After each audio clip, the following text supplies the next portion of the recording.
Тұрсынбай Құлахмет нокаутпен жеңіске жетті. Баршаңызға ассалаумағалейкум. Сіздермен бірге ERA-X арнасы.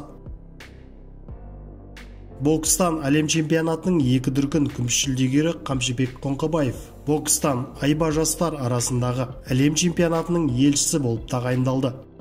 Бокстан жастар арасындағы әлем чемпионаты 10-24 сәуір аралығында Польшаның Кельце қаласында өтеді. Мен осы әлем чемпионатының елшісі болғаныма қуаныштымын. Болашақ чемпиондар жас кезден қалыптасады, сондықтан оларды қолдау аса маңызды. Жастардың финалына қатысып, тартысты жекпе-жектердің куәсі боламын деп ойлаймын. Барлық қатысушыларға сәттілік тілеймін, дейді Қамшыбек. Әлем чемпионаты елшісінің функцияларына әлем чемпионатын насихаттау және жарысқа қатысты барлық іс-шараларға қатысуы кіреді. Сонымен қатар, спортшы әлем чемпионатына жас былғары қолғап шеберлерімен кездеседі. Жарыстың баспасөз конференцияларына да қатысады.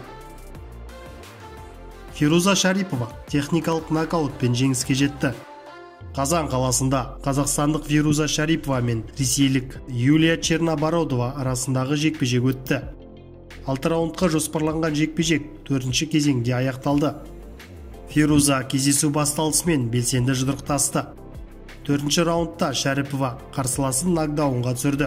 Кейін қазақстандық боксшы ресейлікті соққының астына алып, төреші жекпе-жекті тоқтатып тастады.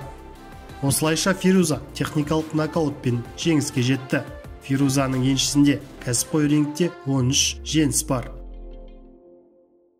Дубайда қазақстандық Тұрсынбай Құлахмет пен венесуэлалық Хебер Рондон арасындағы жекпе-жек 1 раундқа ғана созылды.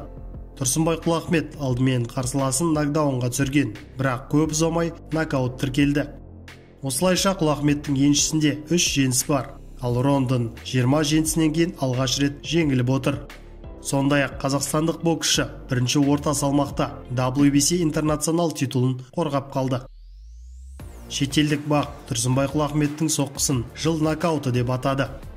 Бокс туралы жазатын беделді журналдардың бірі қазақстандық боксшы Тұрсынбай Құлахметтің венесуэлалық Хебер Рондонды нокаутқа түсіргеніне қатысты пікір білдірді.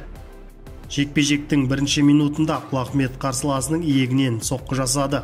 Ол орнынан тұрып кек алмақ болды, бірақ бірден одан да ауыр соққы алды.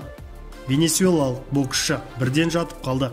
Төреші жекпе-жекті тоқтатты деп жазады порталдың редакторы Святослав Осипов. Видео ұнаса, видеоға лайк басып пікір қалдырайық. Сіздермен бірге болған ERA-X арнасы.